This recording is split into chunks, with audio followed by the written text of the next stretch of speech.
Kita bersatu di dalam doa. Puji syukur dan terima kasih Tuhan atas berkat dan penyertaan yang masih boleh kami rasakan hingga pada saat ini.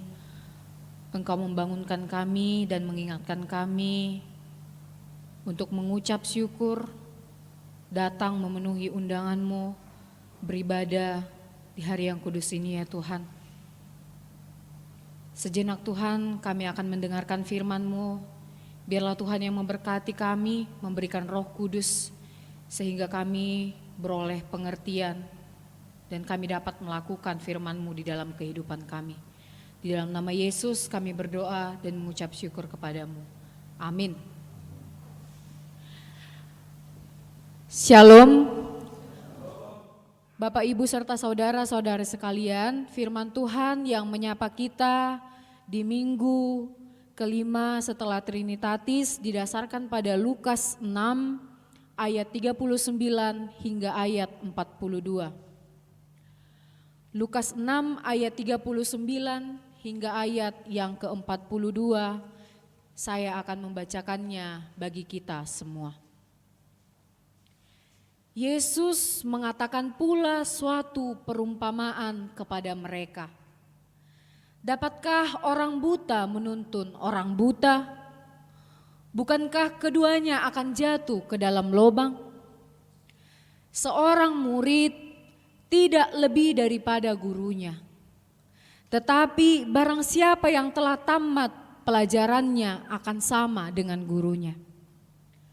Mengapakah engkau melihat selumbar di dalam mata saudaramu, sedangkan balok di dalam matamu sendiri tidak engkau ketahui?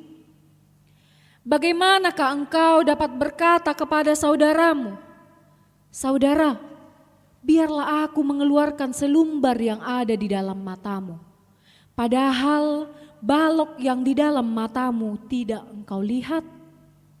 Hai orang munafik, keluarkanlah dahulu balok dari matamu, maka engkau akan melihat dengan jelas untuk mengeluarkan selumbar dari mata saudaramu. Demikianlah pembacaan firman Tuhan bagi kita. Bapak, Ibu, serta saudara-saudari sekalian, kerap kali kita cenderung cepat melihat kekurangan orang lain tanpa melihat ke dalam diri kita terlebih dahulu, tanpa mengintrospeksi diri. Kita merasa selalu lebih baik, kita merasa selalu lebih suci dan lebih sempurna dari orang lain. Kebiasaan dan sikap seperti inilah yang ingin dikecam oleh Tuhan Yesus melalui firman Tuhan yang menyapa kita di minggu kelima setelah Trinitatis. Allah ingin mengecam orang-orang Farisi. Orang-orang Farisi yang selalu merasa bahwa dirinya adalah orang yang sempurna, orang yang paling benar. Memang mereka adalah para pemuka-pemuka agama. Orang-orang yang mengetahui surat-surat. Tapi terkadang apa yang mereka katakan tidak sejalan dengan apa yang mereka lakukan. Ketika Yesus berkhotbah di bukit, berbondong-bondong orang datang untuk melihat, untuk mendengar khotbah Yesus, mendengar pengajaran Yesus. Apakah kedatangan mereka benar-benar kerinduan untuk belajar? Apakah kedatangan mereka benar-benar kerinduan untuk mendengar? Tidak. Orang Farisi dan orang Yahudi datang untuk mencari kelemahan dari Tuhan Yesus. Bila-bila Tuhan Yesus salah berkata, mereka akan menggunakan itu sebagai cara untuk menjatuhkannya. Dan dalam pengajarannya Tuhan Yesus menggunakan perumpamaan. Dikatakan tadi di ayat 39, Yesus mengatakan, pula suatu perumpamaan kepada mereka. Dapatkah orang buta menuntun orang buta? Bukankah keduanya akan jatuh ke dalam lubang? Tentu pertanyaan ini tidak mesti dijawab Bapak Ibu serta saudara-saudari sekalian. Secara nalar kita sudah tahu orang yang tidak dapat melihat tidak akan bisa menuntun orang yang tidak dapat melihat. Justru yang ada mereka akan sama-sama jatuh. Mereka tidak tahu jalan yang mereka jalani. Mereka hanya bisa meraba-raba tanpa melihat tujuan yang akan mereka tuju. Dan juga dikatakan seorang murid tidak lebih daripada gurunya. Tetapi barang siapa yang telah tamat pelajarannya akan sama dengan gurunya. Kesuksesan seorang murid itu adalah atas pengajaran oleh gurunya. Meskipun ilmu murid itu semakin tinggi atau sejajar dengan gurunya, itu tidak lantas membuat seorang murid itu merendahkan gurunya atau memandangnya sebelah mata. Karena dia adalah murid ya tetap murid. Dia harus mengingat, menyadari dirinya yang dulu adalah seorang murid. Kita adalah seorang murid dan Yesus adalah guru kita yang menjadi teladan kita di dalam hidup kita. Yesuslah yang menjadi tumpuan dan pedoman kita dalam menjalani hidup kita.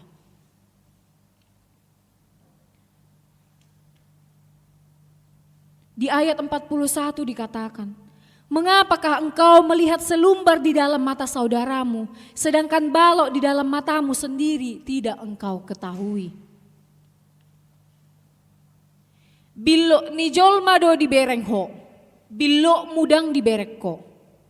Balok yang di matamu tidak kau lihat, sementara selumbar yang di mata saudaramu bisa kau lihat. Semut yang di seberang sana bisa kita lihat dengan jelas, sementara gajah yang di depan mata kita tidak menyadarinya. Yang mau dikatakan di sini Bapak Ibu serta saudara-saudari sekalian, ini adalah perumpamaan. Ini adalah teguran kepada kita. Kita jangan lekas, gampang, mudah menjudge, menghakimi orang lain, menilai orang lain tanpa mengkoreksi diri kita terlebih dahulu. Jika kita ingin memperbaiki di orang lain, jika kita ingin menasehati orang lain, renungkanlah lebih dahulu. Sudahkah aku lebih baik dari dia? Sudahkah aku layak?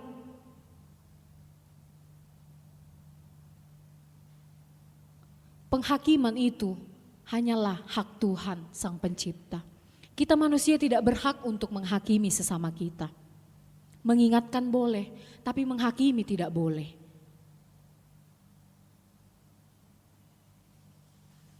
Bagaimana engkau dapat berkata kepada saudaramu, saudara, biarlah aku mengeluarkan selumbar yang ada di dalam matamu, padahal balok yang di dalam matamu tidak engkau lihat. Kayak mana kita mau menuntun orang, diri kita aja gak bisa kita tuntun. Kayak mana kita mau memperbaiki diri orang lain sementara diri kita pun belum kita introspeksi, belum kita perbaiki.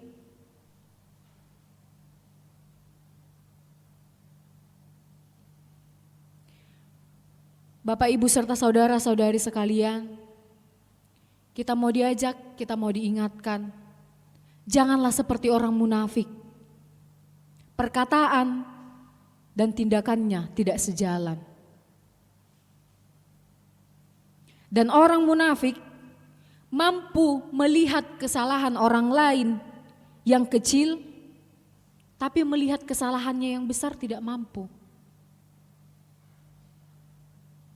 Dan mampu melihat kebaikannya dan menghapus semua, menghilangkan semua kebaikan yang telah dilakukan oleh orang lain. Itulah ciri-ciri orang munafik. Hanya dirinya saja yang diagungkan. Melalui Nats pada hari ini, Bapak Ibu serta saudara-saudari sekalian, kita mau diajak bagaimana kita tidak berhenti untuk belajar. Jangan berhenti belajar. Belajar untuk senantiasa memperbaharui diri. Belajar untuk senantiasa mengosongkan diri, menyadari bahwa kita memiliki kekurangan. Tentu setiap orang memiliki kelebihan, tapi kelebihan dari masing-masing orang itu berbeda-beda, sehingga kita ini adalah manusia unik. Jadi jangan ada sampai dari kita yang menghakimi orang lain. Yang kedua, kita diajak untuk rendah hati. Kita ini sama-sama ciptaan Tuhan. Kita ini sama-sama orang berdosa. Kita ini sama-sama orang lemah, memiliki kekurangan. Tidak ada yang perlu disombongkan. Jikalaupun kita memiliki kelebihan dari orang lain, gunakanlah kelebihan, talenta yang kita punya itu untuk memuji dan memuliakan Tuhan. Bukan untuk menjadi kesombongan atau alat kita untuk menghakimi orang lain. Dan yang terakhir, jujurlah pada diri kita. Jujurlah lebih dulu ke dalam hati kita, kekurangan kita. Sehingga ketika kita sudah jujur di dalam diri kita, kita sudah mengakui kekurangan kita, kita akan mampu memperbaiki diri. Kemudian ketika kita telah mampu memperbaiki diri, kita akan mengajak orang lain bersama-sama dengan kita memperbaiki diri. Jadi jangan cepat-cepat kita lebih dulu memperhatikan yang di orang lain tanpa memperhatikan kita. Kita harus bercermin terlebih dahulu, Bapak Ibu serta saudara-saudari sekalian. Kita harus terlebih dahulu mengkoreksi diri. Kita harus mampu melihat kesalahan, kita harus mampu melihat kekurangan kita.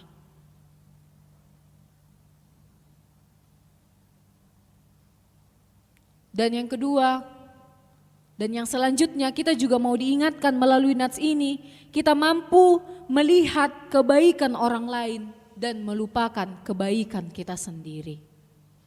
Melihat kebaikan orang lain dan melupakan kebaikan kita sendiri.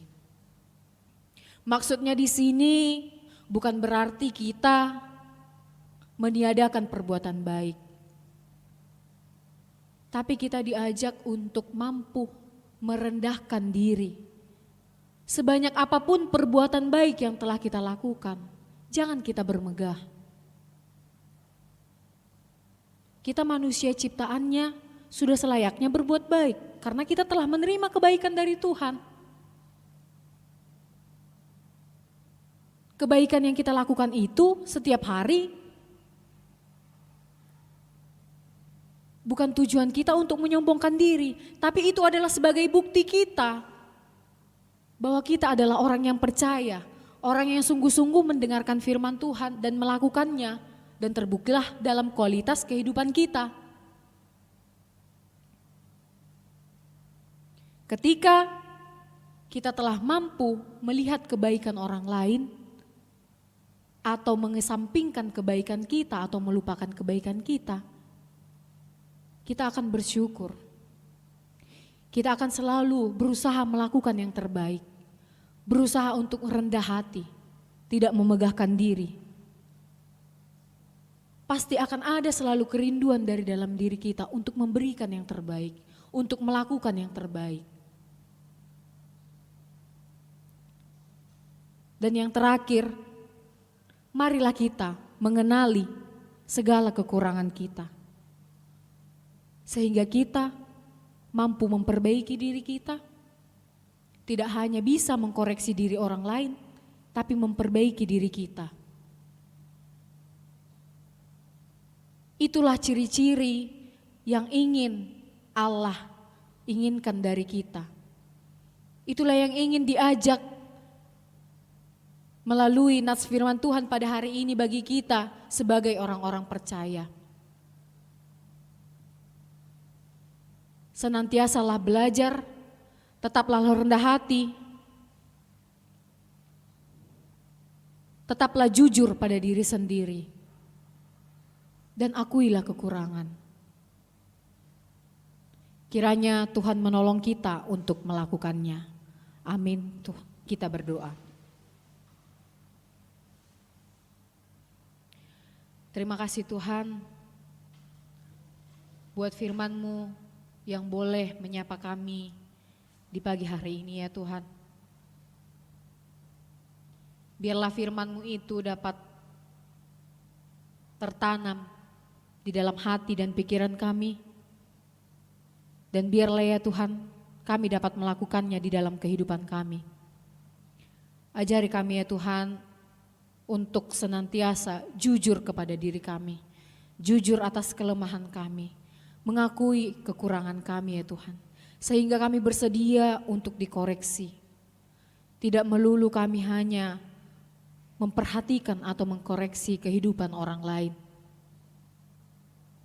Jangan biarkan kami ya Tuhan seperti orang munafik yang hanya mampu mengatakan, yang hanya mampu menasehati tanpa mampu melakukan.